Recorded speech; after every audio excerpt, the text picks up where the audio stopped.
I was like, oh, I'm the funniest that walked in this motherfucker. That's how I was. Until I sat at the table read and saw that everybody was brilliant. This motherfucker was doing all kinds of accents.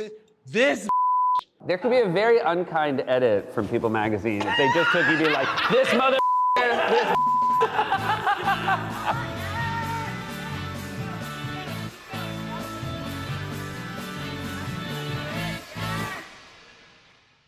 Wow. Hello Kitty is 50 years old too. But a shout out to everybody. What a trio. Being the oldest on the board here, I remember everyone. Rosanna Dana, Chevy Chase Fallen, Garrett Morris. Good night and have a pleasant tomorrow. Yeah, I'm old. Yeah. I feel like I rode the wave all the way up until I got to work on the show.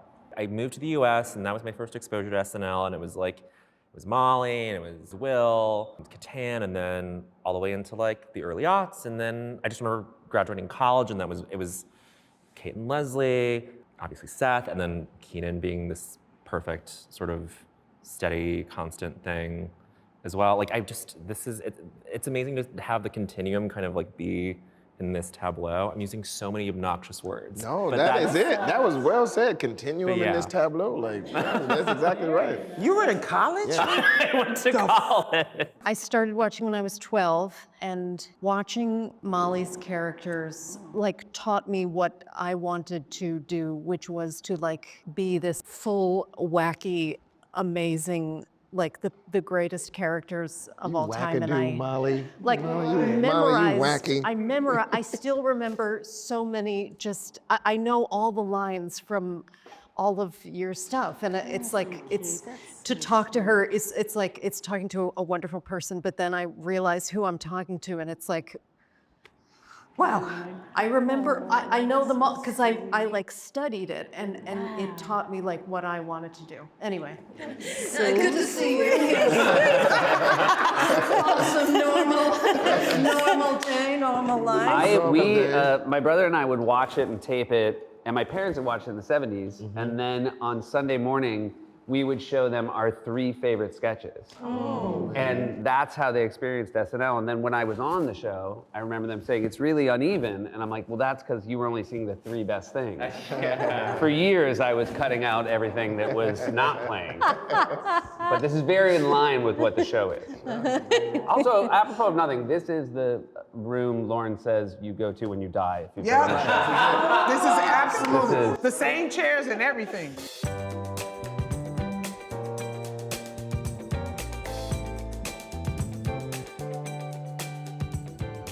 I had a friend growing up, a childhood friend, Ann Ramped, and we played games together all the time, House and, Barbies. And we watch movies. We watch a Robert Altman movie with Karen Black. And my friend, she goes, I could picture you doing that. Like, I could picture you being in the movies or on TV. I'm like, you could?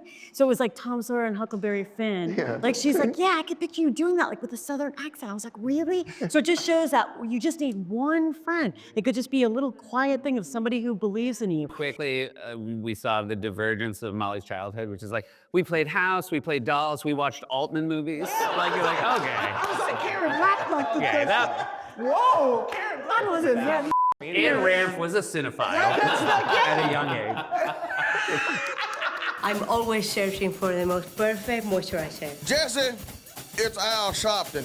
A lot of people have been asking me, Hugh, why is it that you sort of can't, get to the end of a sentence? I would have told you nobody laughs at auditions because nobody laughed at mine, and then I was there for Leslie's and was very upset retroactively. Every 9 months, I'd have been having a super baby. Shaq, Kobe, LeBron. I was cocky as I was like, yeah, move to the front. Y'all in the back, move to the front. I don't perform like that. Yeah, wow. I was cocky. I was a cocky ass and they moved to the front because that's what the I said. And then when I finished, I was like, my name is Leslie Jones. Peace. That's right. Wow. That's right. I ain't get the job, but it's cool. It's cool. I remember the emotions, the nerves. I remember being kind of enamored by 30 Rock at first because it's a big building outside, small studio inside.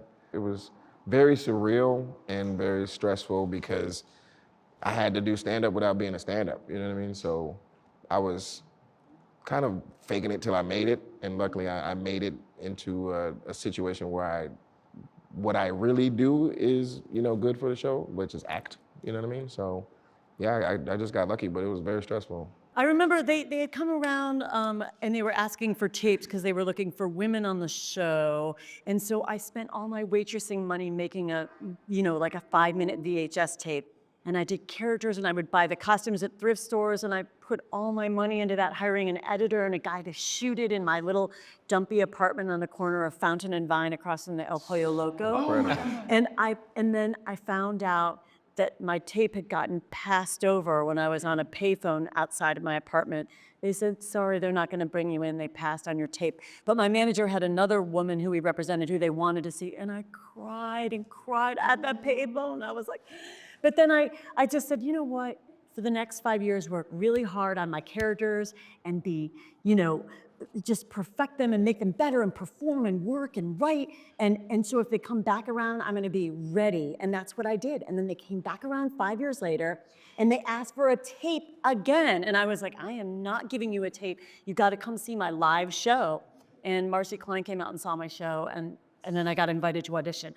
But I learned no, you really have to see it live and the tape wasn't gonna do it. So that was great. Incredible. Also, they passed on you, but they did ask to buy all your wigs and props from your first audition. Can I change my audition? Oh, boo-hoo, I ain't do stand-up comedy. I had to tell jokes. That's incredible. It was hard for Kenan. He had to wait till he was, 19 years old before you got your Well, break? I've actually been on the show the whole time. It's just weird. If you look, I'm in the back. Yeah, I've been waving the whole show. My audition was actually in 1962.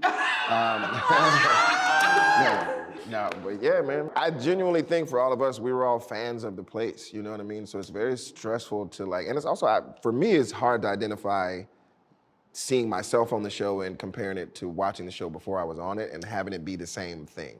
You know what I mean? It's just a weird thing. I don't know if you had this. They put me up in a hotel with everybody else auditioning. And so if you walked to the ice machine, Yeah. you would hear snippets of people running their audition in their room. And as any one of us, every snippet you heard, you'd think, that's better than what I got. I will say, first time I was in 8H, one of my auditions, I remember coming out and I was in a silver metallic onesie, and then I come out of cue cards and Kate was there in a jacket. She was watching the auditions, and then she came up and gave me a hug and was like, that was so good, that was so fun. You should feel so proud of this audition no matter what happens. And that's an indelible thing. Damn, that's incredible. That was the best kind of introduction to the place that I could possibly ask for. Hello.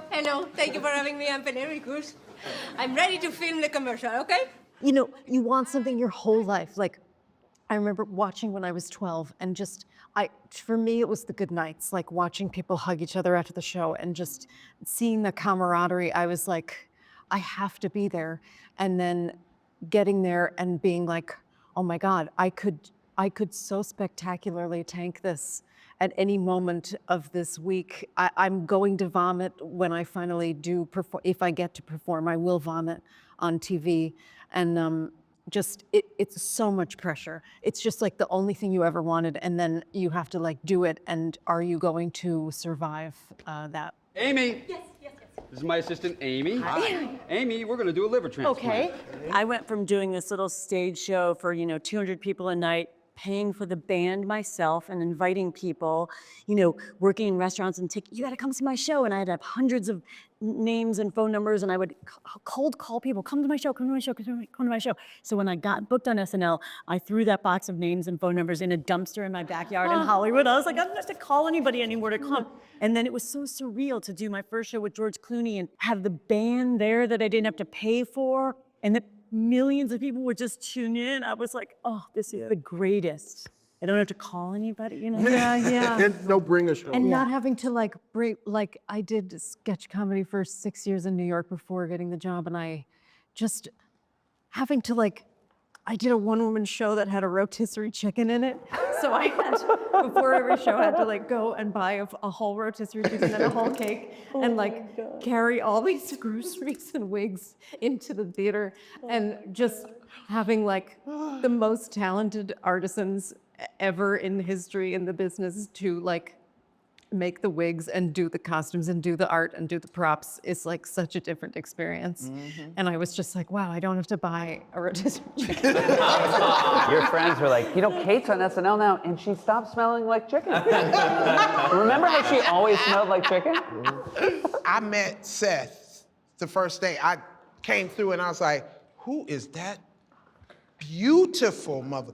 That is the next president. This mother, you see this mother eyes and smile? And then I turned the corner and ran into Colin. I was like, where are they making these beautiful white men? Is there a floor where all these white men are being, damn! I fell in love with Colin. The first time I saw him, I was like, oh my God, he's perfect. I think we leave the first part in and cut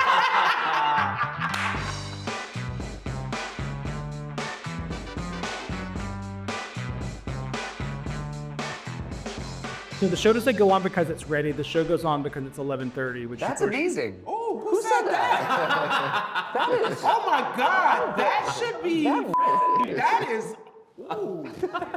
I would say a prayer. I would pray, get down on my knees and pray, please God, help me. I hope I could do a good job and be in the moment. And you know, I did do that. And I would have half a bite of a pretzel in case I get hungry.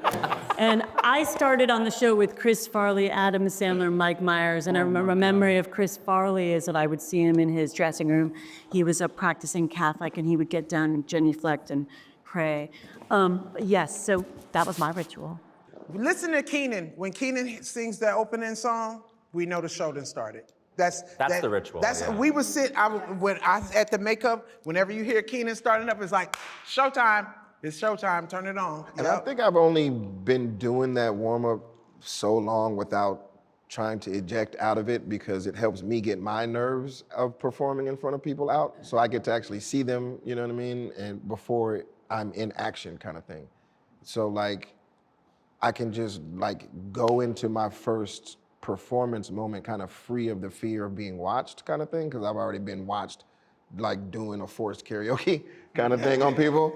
And they embrace it, and I've always enjoyed that part of the show because it's just for the audience. Like the audience, like that relationship between them and us is invaluable. It has to be connected for the show to be great.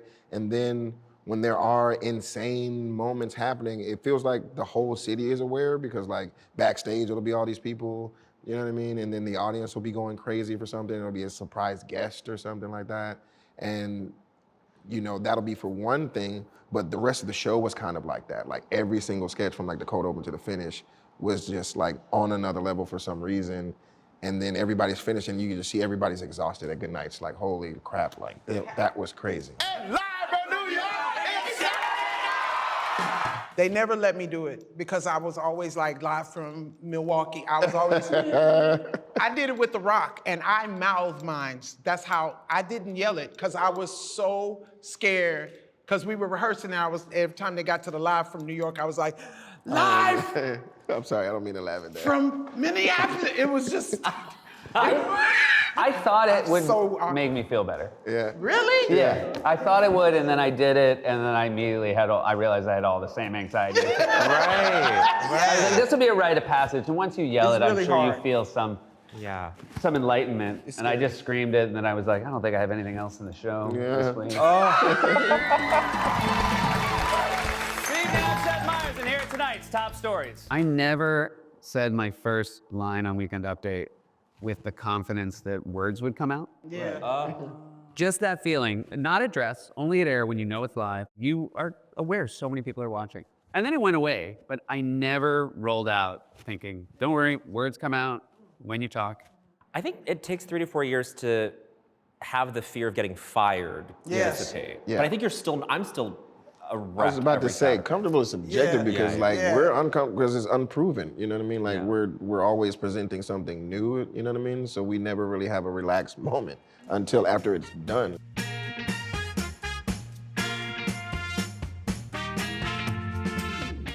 The thing I miss the most is, and even though it's not joyful per se, but the table read is the most unique experience as far as being a part of SNL, because that's the thing where up close, you get to see the funniest people you've ever seen fail.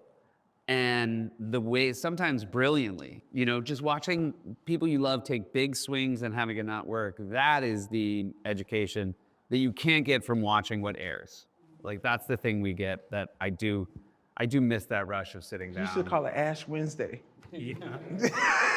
Because everything burns? Just everything burns to the freaking ground. Taking big swings. Just big. I remember my first, what was the dude that played Martin Freeman? I thought it was Morgan Freeman. Oh. I thought it was Morgan Freeman, so I came in with pictures for Morgan Freeman. Oh my God. And it was Martin They Freeman. fit. So I was like, this don't look like Morgan Freeman. That's not weirdly Morgan fit. Freeman. It's the white dude sitting there for him or something. And they was like, it's Martin Freeman. I was like, well, I'm still doing the same pictures. So I did this pitch for where I was a stewardess that was doing stand-up, like doing crowd work.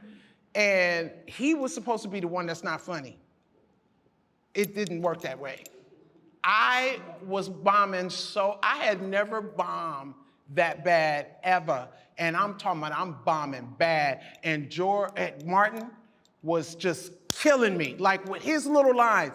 Every time he said something, the people was dying. Then they go back to me, complete crickets. I was like, well, this didn't work out. Will Ferrell and I had an agreement where if we bombed, we would have to embrace it. And we did a sketch where we were two people who lost 100 pounds. And we did it center stage, which usually when you get a sketch in the center, it's easier to get laughs because you're dead center. And we were bombing. And it's based on a Japanese business school that I saw on 60 Minutes where they had to embrace failure and like, I failed, and like crawl on the ground. And then you had to treat scoring and failing equally because they coexist.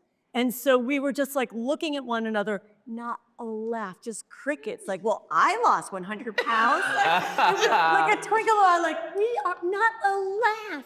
But we just stayed connected. And it's like a moment, I felt so connected to Will, and we treated it like the most glorious moment of embracing this terrible bombing sketch. Look, we're trying to grieve. My father is gone. Well, we can't bring him back. It's an error in stimulus, which is like, there's something about comedy that's kind of fundamental to that too. It's like you laugh because something is not landing normally. Or some things is landing Something properly. is landing properly, Because totally. Kenan and Cecily would tell me the wrong camera on purpose. I Hilarious. know. So doing Melissa McCarthy sketch, you remember? And I'm laughing, and I'm thinking I'm turning away from the camera. I'm looking right at the camera, laughing, and Chris is like, get away from the camera. And I could not. Melissa was doing it on purpose. She was like, I'm gonna break you, bitch. Before we went out, she was like, I'm gonna break you, and I could not stop laughing. I do think you have to earn it like a few years before Lauren is okay with it. Yeah. One of my favorite ones, I can't remember what it was called, when Wig and Maya were like showcase showgirls. Hey! You love golf. You love the next president to win.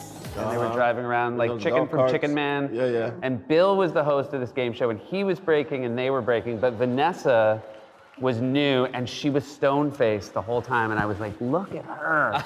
New on the show, and knowing that as the vets sort of go one after the other, she kept it tight. Oh my God. I remember, I was gonna say, but it usually means you're very relaxed if you can laugh, because if I'm really nervous, there's no way I'm gonna start laughing. So I think it shows that the performers relax if they can laugh. We had a thing with Will Ferrell, Brendan Fraser was hosting, where I accidentally pulled, he was playing like Classic. Xena, Princess I Warrior. remember, classic. And I accidentally pulled Brendan's whole wig off.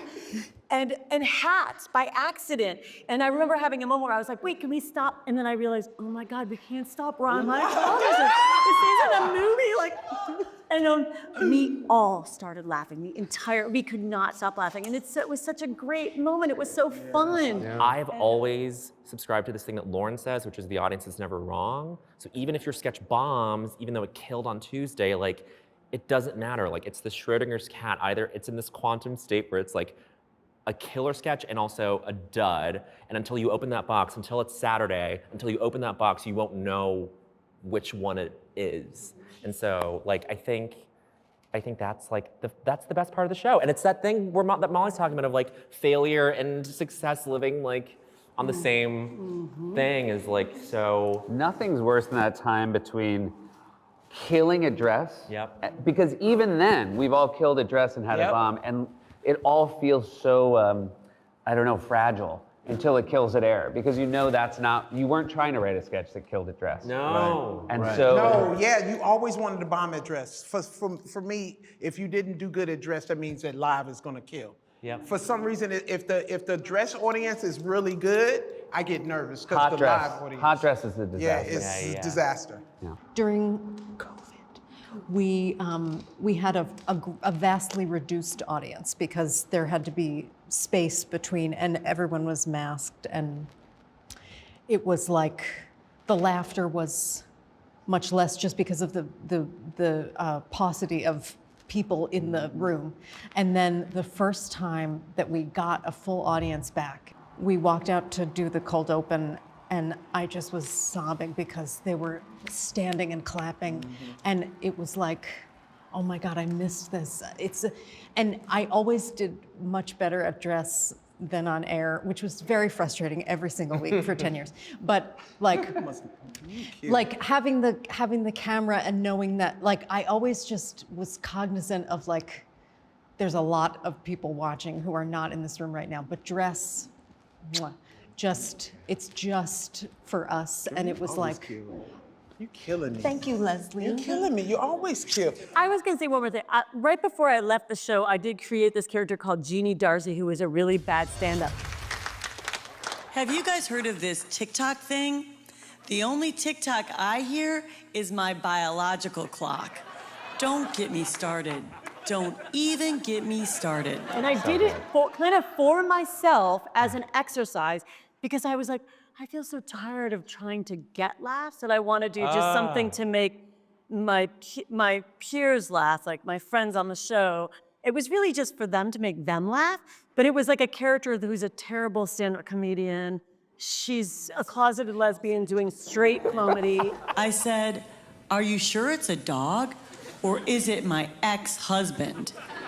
And she's terrible, and she's very awkward, and she lives in the valley, and and she gets no laughs because she's terrible. And so it was like a freeing exercise to get to perform somebody who's a bad comedian. And it was very creative for me. Ladies and gentlemen, Jim, Harry, Jennifer Aniston, Cameron Diaz, Melissa McCarthy. Host-wise, there's been great ones that are like vets and they know what they're doing, but they give the grace to everybody because they know it's awkward. So some people Prepared just is actually the last thing I want. Well, yeah, Right? We don't want them to walk in they with don't want to like I don't want them to have a on plan. people's toes. Yeah, but I Sure. remember Melissa McCarthy came in with a lot of ideas, and she was just like, "I just want to throw this out there, you know what I mean, real quick. Like I was thinking about these things, but you know, blah," and they were all hilarious. Yeah. So Wow. yeah, there are some people that come in strapped, and then there's other people that give the grace to everybody because they know it's, you know, it might be awkward or a lot of pressure or whatever, and they just like let the room go around the room and, you know, thank everybody as they go and not really like interject too much, and those are great too. But yeah, Melissa, she's always come in with a few like heavy hitters, like in pocket on deck, and it's kind of amazing. Thank you. Thank you. Thank you. Oh my God. Hello. Oh, wow. Will Ferrell and Kristen Wiig. I am so happy to be back. I saw Kristen Wiig. We did this really difficult sketch, and I was like, oh, we're gonna be rehearsing this all night. And we rehearsed it once, and she was like, I got it. And we were just like, go home. And Will Ferrell was like there for 10 minutes. I was like, oh, we get to go home early on Thursday? Yeah. That's like, when you get to watch people do that, like, damn. Super vets. Damn, We call them super vets. Yeah. I felt that way with Jim Carrey. I was like, God, he just elevates every sketch, just fun, and we would try this, and what about this, and just great. And then I also felt Jennifer Aniston was just very laid back. I remember being like, ooh, that's so cool, Jennifer Aniston. And she had like a big wedding ring on, and she was just easygoing, you know, professional, had been in television for a long time. That Fight Club monologue you guys did where it was all the women beating the shit out of each other. Yes. So good. Real pain tastes different, don't it, Molly? Come on, superstar. Yeah, she was just easygoing and really like fun. And I remember Cameron Diaz was like, Cameron she would, Diaz is real like cool. during the rehearsal, she would just eat salads, like green, She lots was of cool as hell. greens. And I was like, I want to She be like was cool Cameron as hell. Diaz and just eat salad. You know what I mean? Like, yeah. Isn't that funny? Tom I- Hanks, watching Tom Hanks, like remember he played the Oh, yeah, trumper? Black Jeopardy. It was so good, like so good. Doug, you sure you ready to play Black Jeopardy? They told me a fella can win some money, so let's win me some money. Get her done. It's awesome to watch people continue to want to try to find things. You know what I mean? Like all the way up to the live show. So that whole like him being freaked out about the handshake was like a last minute, like in the moment kind of thing. He hadn't done it before that. He found a brand new beat in our sketch to give to our sketch. It was to so give good. to the world. It's just he's one of the like greatest human beings walking. You know what I mean? But on top of that, he's an watching insane Chadwick performer. Boseman smile when Chadwick, they started, bro. That he was so Incredible. scared about the jokes. He was really thinking that they were gonna hit. Yeah. And during dress rehearsal, he hit the one joke, and they laughed, and he went. Yep. He found it. And it was like, oh. But that's what I'm saying. It was Like so cool, the yeah. finding it of it Yeah, all, like yeah. that journey, it can freak people out Yeah. along the way. So some people like have a meltdown, or they'll tank it, or they just will vote against it, you know, in between shows. But the ones that like stay committed and stay like in it and stay in the trenches with us, you never forget them, man. I'm 90. 90 years old. I will just say I guess it was the Betty White show, you did Sally O'Malley, and you were pulling your pants up, that what you were revealing to the audience. It was just the audacity and the joy.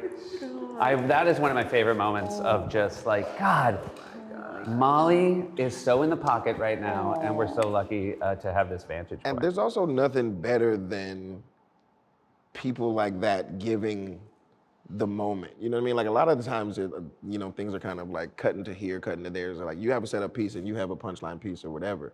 But when you have like a performer who has 5 minutes to themselves like that kind of thing, and just eat it up. Like Molly, you eat it up every single time. And my favorite is when you say stretch, because it's like the kick is intense. It's like, I like to kick. I like to kick. Stretch. And it's just like you see a person like having their moment, not panicking about it, and just like having such a good time doing the dance of your gift. You know what I mean? I also want to say, so I turned 50 last year. Uh-huh. 15 different SNL people texted me that it was time to kick and stretch.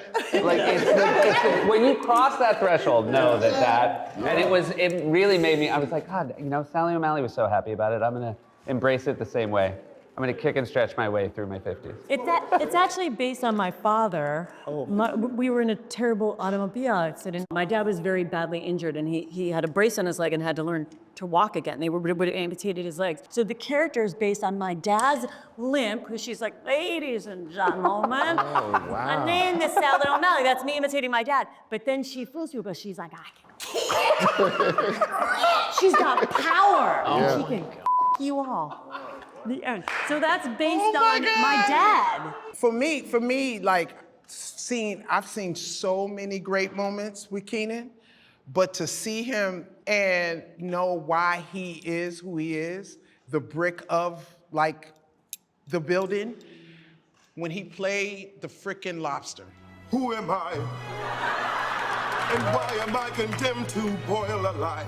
It was freaking brilliant. Everybody was like, this dude is like the best in the business. Like, seriously, made everybody love the lobster. It was one of my favorite moments.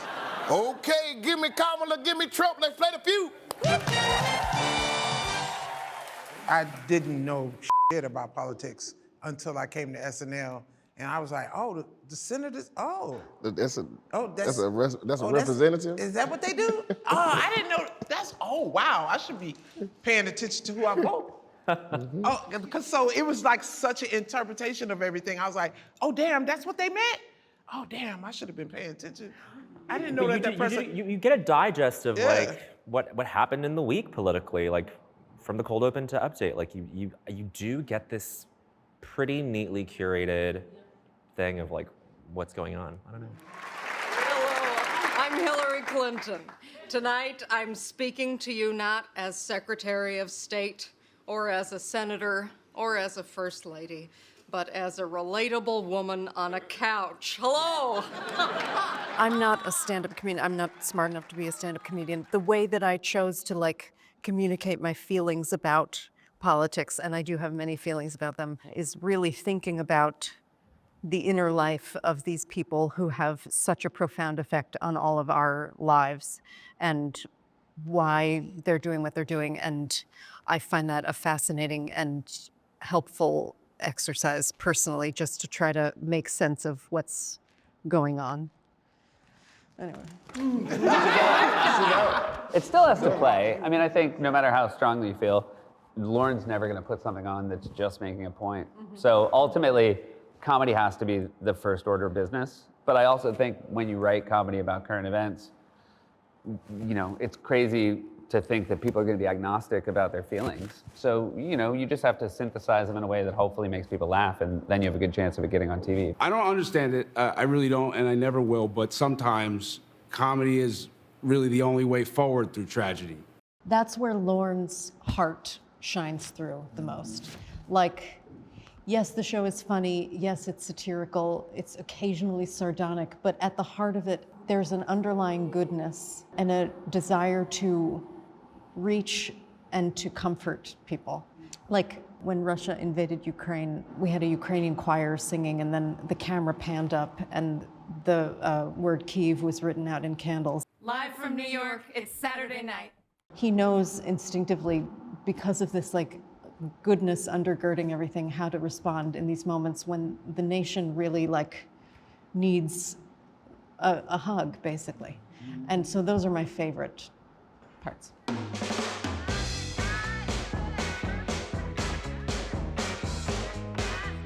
Because I love and respect the show so much, and Lorne, I just wanted to leave at the right time when I felt like it's time to pass the baton to somebody else, when I still loved it so much. So it just felt like the right time. And I wanted a good ending because I had an abrupt ending when I was young, with people being pulled like in a way that was traumatizing and like so scary. So I love a nice ending.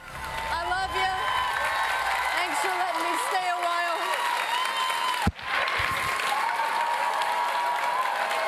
Live from New York, it's Saturday night. I was so sad about it for like years, just anticipating the loss and the grief of like the thing that the one thing I wanted to do with my life, basically. But I was tired. I was like yawning at 10:30 on a Saturday, being like, wow, I'm having trouble staying awake for this show, I think. Okay, I get it. But it was like not a decision made lightly because of how much it meant to me, you know? And I made it clear to Lauren I would only leave if he found me a different television show. And if he hadn't, I would still be there. I mean, there was no, and even when I knew I was doing late night, I came back and did the first half of the season because I was not ready. I only had 3 weeks between my last SNL and my first. Wow. Which was not rational, but saying goodbye was so very, very, very hard. Oh, I ask Bowen all the time, like, when you headed out, man? What are you sticking around for? You gonna go to California?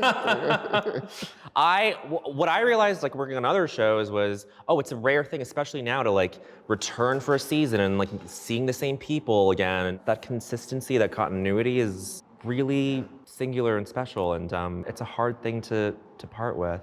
When I got ready to leave, Lauren was like, are you sure, you know, because like summertime, you know, at the end of the season, everybody hates each other, and then they go away and they have some time, and then they miss each other, and then you come back. And I was like, I don't miss none of you, I'm finna go. I mean, I know it's such a nuance, like I'm in my 22nd. See, it's just crazy because most people do 8 max, you know what I mean, or 12, whatever. But I'm echoing everything that everybody said. Like, we love it, we respect the people that are there. It's a one-of-a-kind place. What a blessing it is to, have a steady, employment or whatever. But I think it's the people. It's the people in front and behind that embrace it, need it, And then when they call me, what am I not supposed to oblige the greatest job in the world? You know what I mean? Like they keep calling me. It's not like I'm calling them and telling them like, you know, I'm not going nowhere.